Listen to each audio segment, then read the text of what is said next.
Hello, cats and kittens. Hola, Jose Yoroshku. We're back in the crisis corner for our creative question of the day, and we're interviewing Nigel Lynch. How you doing, Nigel? Introduce yourself.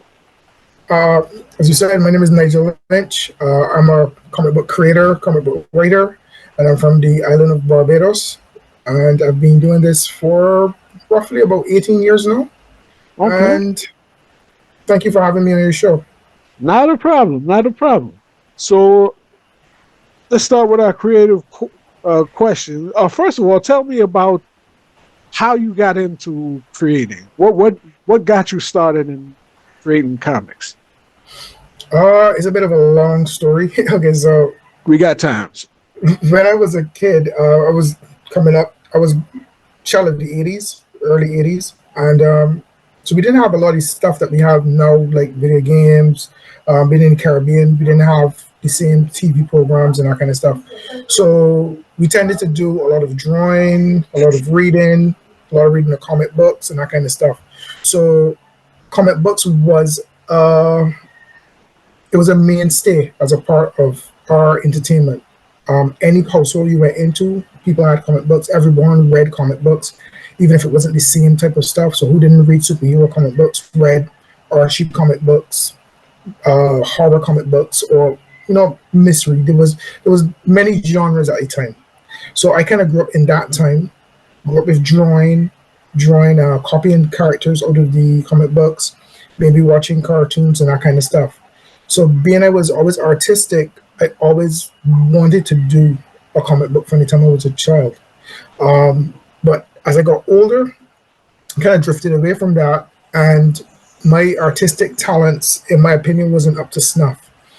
So I then got into the writing and storytelling side of it. So me and a couple of friends, we came together and we started to produce our first set of comic books, and that was, as I said, like 15 years ago. Mhm. And I haven't stopped since. So I'm with a group of guys from Barbados called Beyond Publishing, Mhm. and we are indie publisher in the Caribbean, and we produce our own comic books. Okay. So, how long have you known the fellow creatives that you formed the company with? Actually, as long as the company has been, so about the same 15, 16 years, because we came Hmm. together with the love of comic books. We kind of just met up there's a community college. We kind of just met up, we kind of introduced ourselves, we kind of started to get to know one another. And not only did the business start there, the friendship kind of started there also. All right. Let's get into our creative questions. First question is this: what is your favorite part of the creative process Mm. in I creating think, comics? What's your favorite yeah, part? yeah. I think it's when an idea for a story kind of hits me, and it starts to nag at you in terms of when you have a good story, because you don't forget it. And even though you try to say, well, you're not going to do it, it keeps coming back to you all the time, and someone keeps egging you on. So the the kernel of the idea of a story, because when you come up with that idea and it's really good, you kind of want to get it created, or you think this is something special, and it starts from there. I think that's the my favorite part of it, Okay. because from there is stress.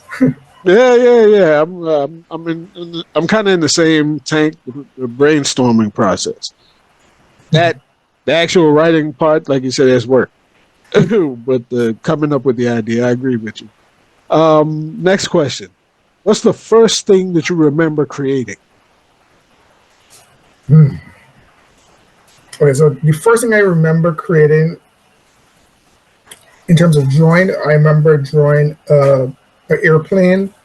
It was a scene from the airport, because as children we kind of draw things that we we either experience and stuff, and that was one of the first things I kind of did. And I remember it was stuck up in my bedroom, and it was like 3 or 4 years old. Like I can remember that vividly. Um, I would say that if you want to go into it, that would be one of the first things I kind of created. I was Okay, drawing from very early. okay, good answer. Next question. Which do you rely on most? Inspiration or craftsmanship? That's a really tricky one. Yeah. A lot of people say that, yeah. Yeah, inspiration or craftsmanship. Uh, I have to be honest and say it's almost like a 50-50. Okay. So inspiration, if you say inspiration is like whatever you take in and something hits you and inspires you, right? Right, right. Um, And when I say craftsmanship, craftsmanship, I'm talking about just work. Like the ability to just do the work as opposed to being inspired to do the work. I would say inspiration then.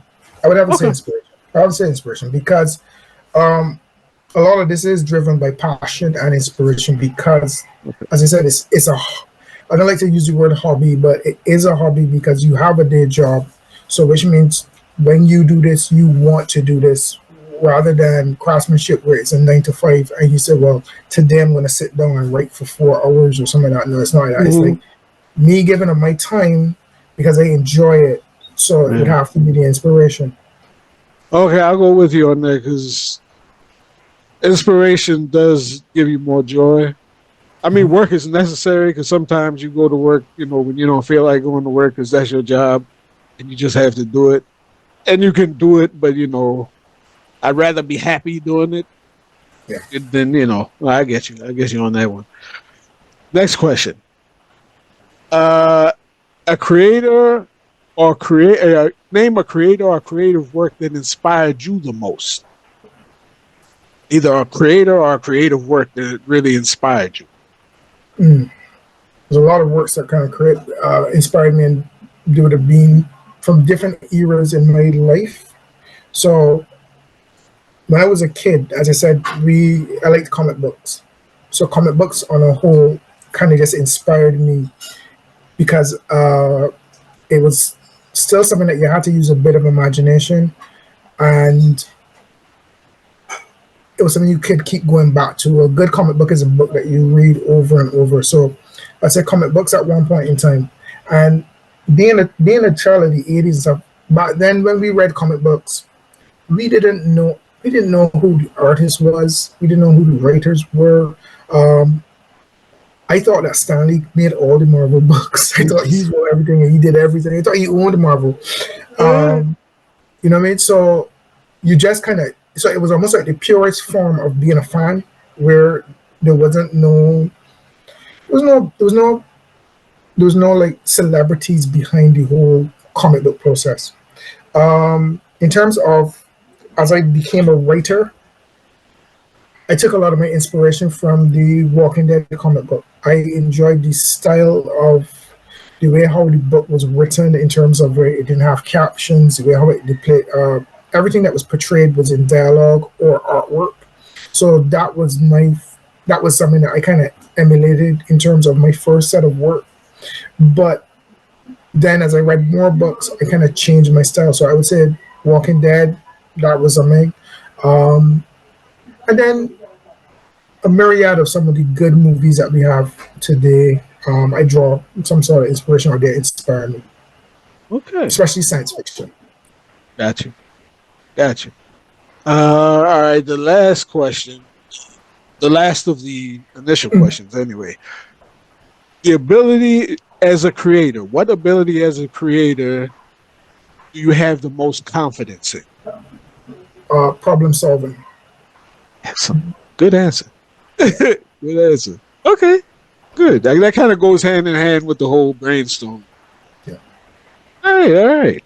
Now, having got that out of the way, the works that because you sent me a couple of your works, which I thoroughly enjoyed. Thank you. And interesting that you brought out Walking Dead because I kind of got that vibe off of C.O.T.F. Mm. I visually, for some reason, I just kind of got that vibe off of that. Also reminded me visually, I can't think of the guy's name. He did Batman Year One. Um, Frank Miller. yeah, the artist though, I can't think Yeah, of the. yeah, yeah, It's like an yeah. Italian name, but yeah, yeah. Visually, I kind of caught that vibe. But tell me about the two works. Uh, Critical Ops Task Force The Right. first one, and And then Day of the Di- Dogs. Diary of the Stray Dogs. Diary of the Stray Dogs. Yeah. Okay. So, um, my first set of books I did were more of urban drama, which were set in real world with real world issues and stuff. But as I said, I'm a big fan of science fiction, and I said, why can't I do science fiction? And why can't I do science fiction with a spin where the characters are from the Caribbean? So both books are set in the same universe, and it the way how the story kind of came about, especially the Diary of the Stray Dogs, it was a matter of setbacks and looking at the setback and then moving forward and then having another setback. So the book that you I sent to you wasn't the first book in the series, or it wasn't intended to be the first book in the series. So I wrote a book. Me and the artists came together and we started to do it. But then life got into the way and that book was put on pause. So then I wrote another book again set in the same universe, and that book was put on pause. So the book I sent to you was like my third attempt, and I sent it to an artist, and we kind of think, and then as that character originally was a side character, Uh-huh. and sometimes when you work on a character and you start to get to know them, they seem to almost like speak to you and come alive. So to a point, I really enjoyed writing that character. So that character slowly kind of squeezed its way into being one of the main characters, and the series is now focused around her.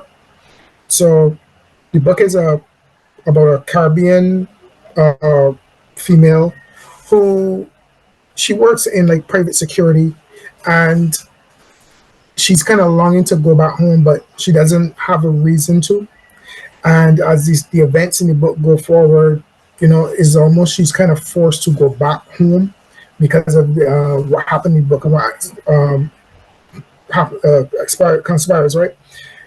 And a lot of the influence I got from that would have been from watching things like Ghost in the Shell, Elysium, those kind of dystopian future mixed with cyberpunk kind of elements. And I always like mercenaries. I always do a lot of research about mercenaries. Mercenaries have a very important part of history. They've been a part of almost every war, every conflict. So I wanted that person to be a mercenary. So the C.O.T.F book now also has a group of mercenaries, but the difference is the other side of the coin. So you have like a corporate controlled set of mercenaries versus a grassroots people's person kind of mercenaries, almost like the 18 versus Mm-hmm. a company that is big like Blackwater kind of thing. So C.O.T.F was written where when I was growing up, I really enjoyed G.I. Joe comic books. Okay. Uh, there was a book by Marvel had that was called Nam, Oh and yeah, I remember that. Yeah. yeah, and I was a Yeah. big fan. To this day, I'm still a big fan of the Punisher, Frank Okay. Castle, and the Garth Ennis run of Punisher Max. So I really wanted to do a gritty, dirty book that kind of anything could be said, anything could be done kind of thing. And that is what C.O.T.F is about. It's I mean, balls to the wall kind of action, um, taking elements from a lot of stuff like that I kind of grew up with 80s movies with that kind of really over the top aesthetic. You know what I mean? When you watch things like Universal Soldier, the Terminator movies, that kind of thing, but still add elements to do with humanity, make you think about stuff, make you ask questions, shock you, that kind of stuff. That's when I do a book. That's what I want. I want the person to read the book 3 or 4 times, or when they discuss it, realize that they've missed something or they've discovered something. Okay. And that's what how comics used to be when I was growing up, because we used to read them 6 and 7 times. And when you read the book again and again, you sometimes saw something you didn't notice before. And that's what I kind of want from my work. I don't want that you read it and you forget it, or you read it and you put it down, or you don't read it, you just buy it but you don't read it, kind of thing.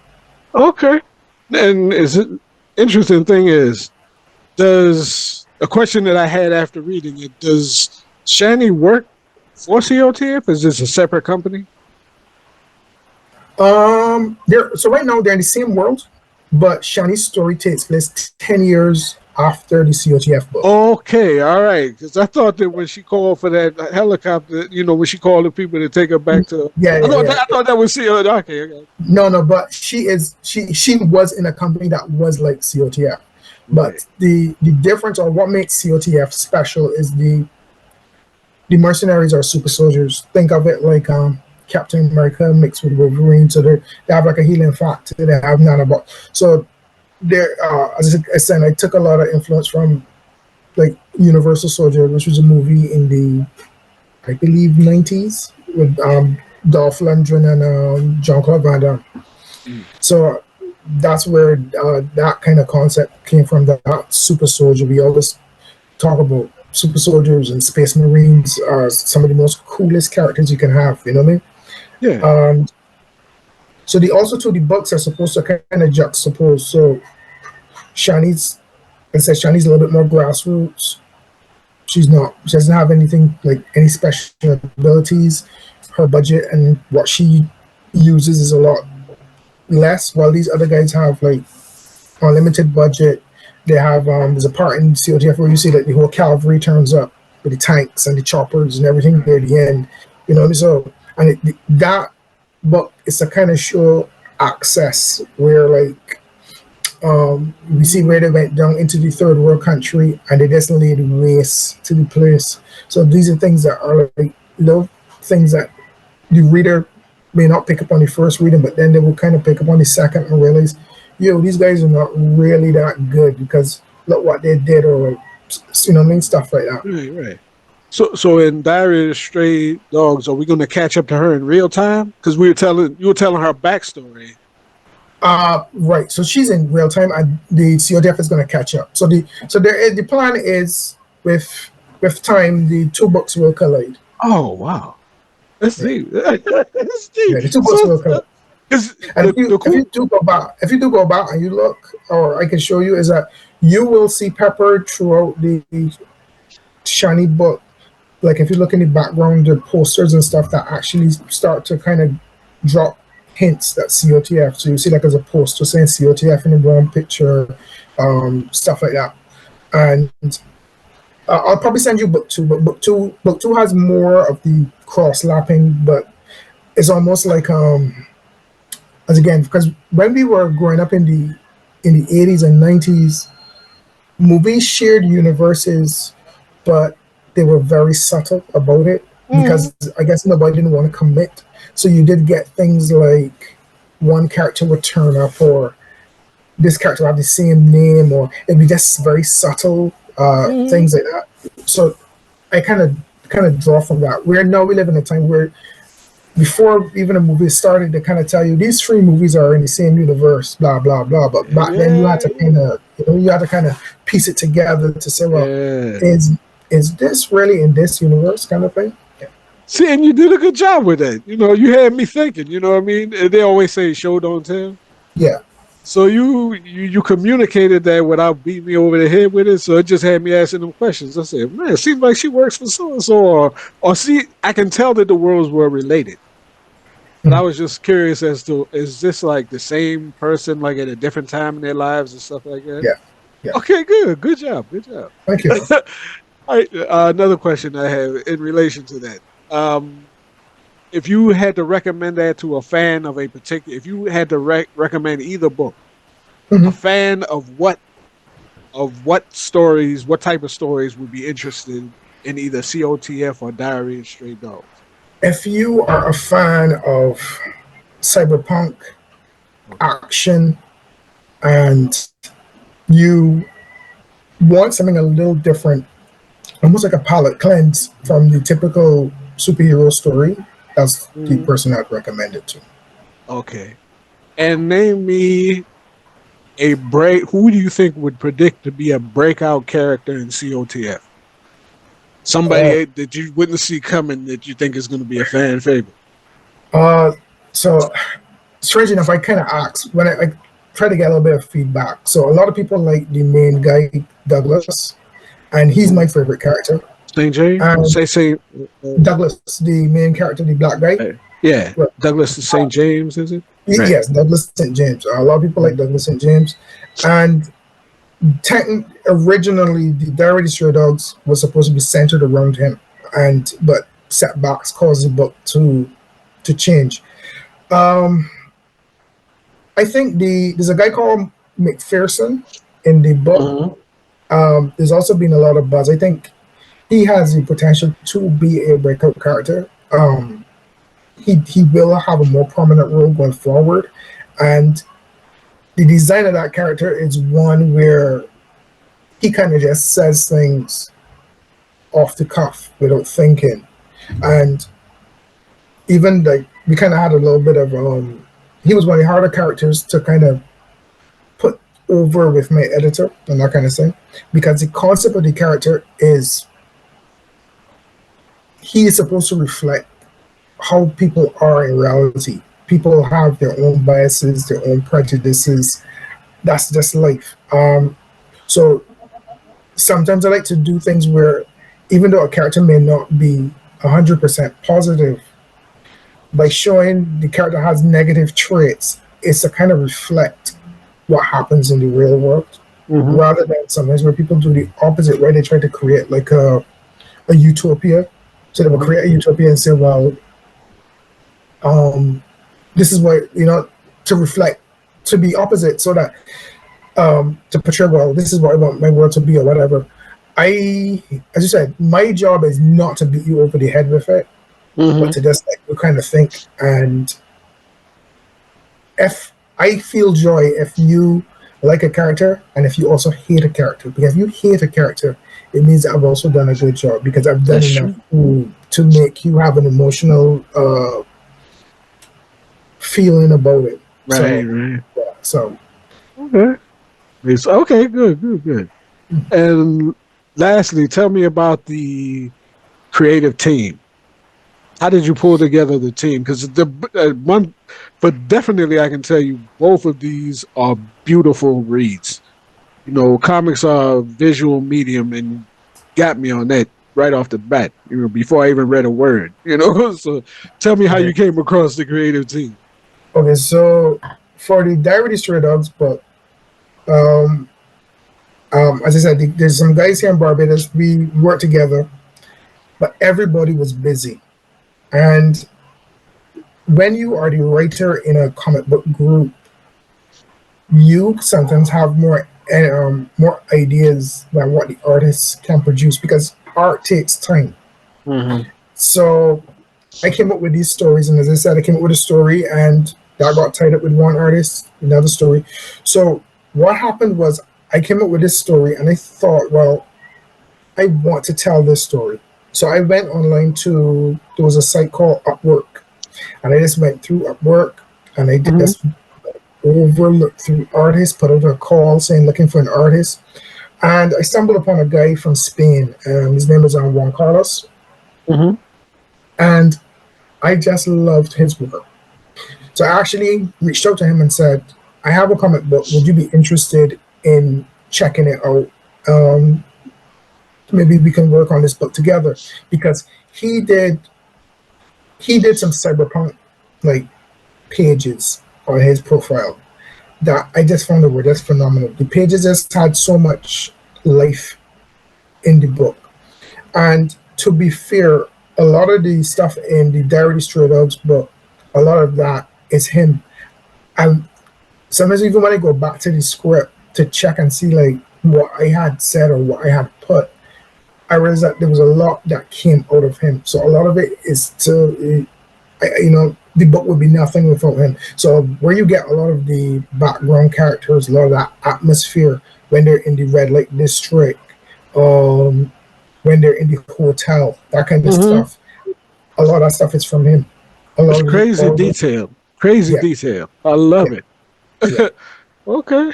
And the colorist is a guy from the Philippines called King Bula, Mm-hmm. and I kind of just met him through a friend, and that's how that came about. So a lot of I started to work with a lot of people, international people. So the C.O.T.F is drawn by a guy from Italy, Mm-hmm. and his name is Frank Mazzola, and he too he breathed a lot of life into the C.O.T.F book.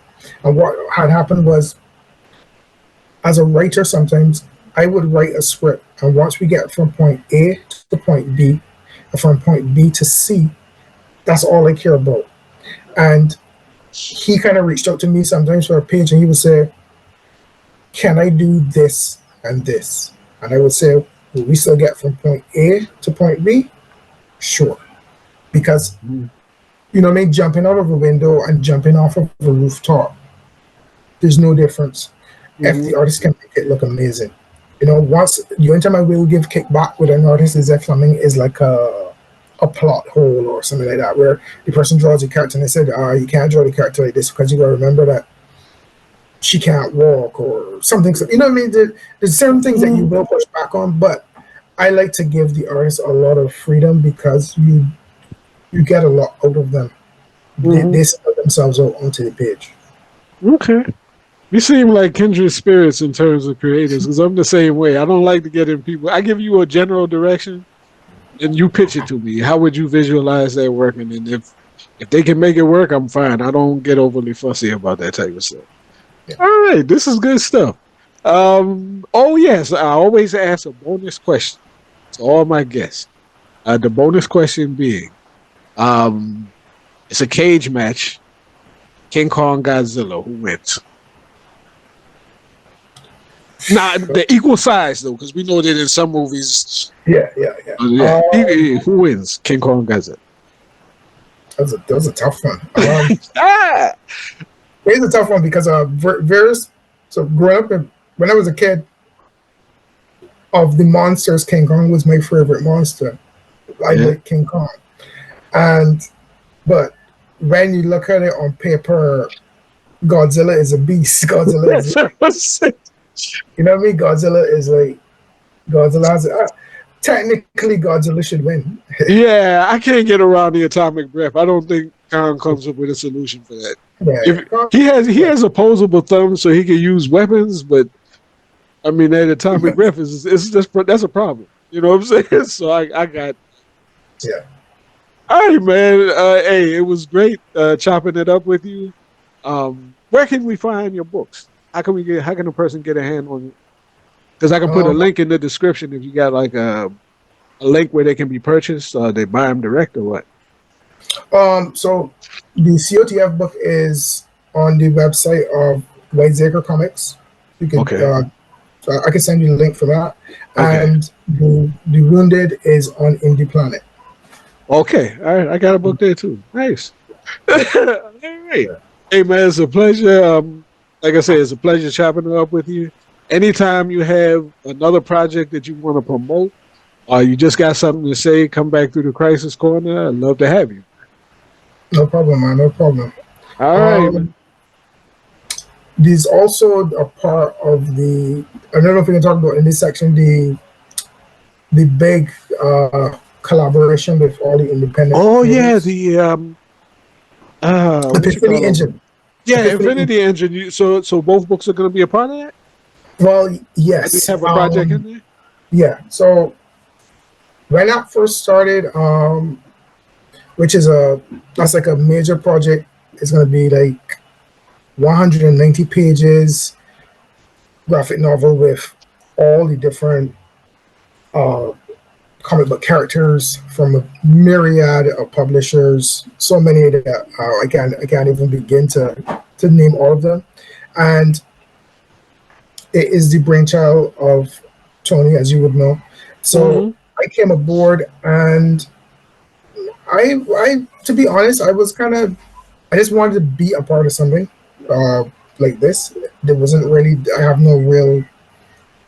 I'm not looking for my characters to shine or be a star or anything. So my character, Douglas St. James from the C.O.T.F book, should appear in the Epiphany Engine crossover, and also Shani from the Diary Stray Dogs. Okay. Right. All right. So that We'll is look for. coming out on Kickstarter the 19th of June. Okay. So right now you can check it out and look to sign up. Okay. And yeah, I'll put a link in for that as well. no problem. All right, man. It's a pleasure meeting up with you. And again, like I said, anytime you got anything you want to present, pitch, or whatever, you're welcome to come back through. No problem, man. Thanks a lot, man. Okay, no problem. So that's it from the Crisis Corner. Look forward to meeting up with another creative in the next month or so. Until next time, stay loose.